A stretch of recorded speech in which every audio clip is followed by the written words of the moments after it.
पाकिस्तान नान भाई एसोसिएशन ने आटे और गैस की बढ़ती हुई कीमतों और सरकारी कार्रवाइयों के खिलाफ रावलपिंडी डिवीज़न में गैर मुअय्यना मुद्दत के लिए हड़ताल का ऐलान कर दिया है। डिवीज़न के तमाम 21,000 तंदूर आज बंद रहने की तवक्को है, जिससे ख़रीदारों को मुश्किल पेश आ सकती है।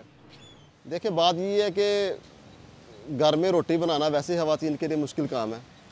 तो अभी जिस तरीके से सिचुएशन चल रही है, इससे यही लगता है कि ये जो हड़ताल है ना, ये 1-2 दिन नहीं चलेगी, ये ज़्यादा चलेगी।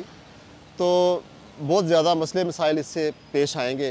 तो गवर्नमेंट को चाहिए कि इसके बारे में भी सोचे और ऐसा कोई माहौल बनाए, इस तरह की सिचुएशन बनाए कि आटा सस्ता दे, ताकि तंदूर वाले भी आगे से रोटी सस्ती बेचें। ये तो कोई हाल नहीं है कि आटा महंगा मिल रहा है और तंदूर वाले जो है वो रोटी सस्ती बेचे, इस तरह मामला नहीं चलता। ये दोनों, अगर आटा सस्ता मिलेगा तो रोटी सस्ती मिलेगी। इसलिए कोई इस तरह का कोई पैचअप बनाएं ताकि ना तो गाहक को मुश्किल हो, ना तंदूर वाले को। तो ये जो है नान भाइयों ने हड़ताल की हुई है। ये इसमें दरअसल बात ये है कि एक तो आटा इतना महंगा हो गया है, गैस महंगी हो गई है और ख़राजात हैं उनके दूसरा तीसरा, तो ये कैसे वो पूरा करें जब तक महंगाई बहुत ज़्यादा है। फिर वो इतने कम प्राइस में जो है ना रोटी सेल नहीं कर सकते। तो इसलिए उनका भी कुछ ना कुछ तो वो इसीलिए काम करते हैं कि ताकि वो जो है ना कुछ मजदूरी कर सके, वो अखराजात निकल सकें।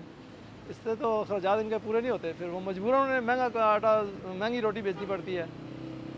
तो ये मसाइल हैं, बाकी उनके लिए उनको ख्याल करना चाहिए, वो भी इस मुल्क के शहरी हैं। जी बिल्कुल, देखें गवर्नमेंट को भी चाहिए कि इनके जो डिमांड है वो उनको बैठ के सुलह सफाई से हल करना चाहिए। ये भी इस मुल्क के शहरी हैं, उनके भी बड़े अखराजात हैं, मजदूर आदमी हैं।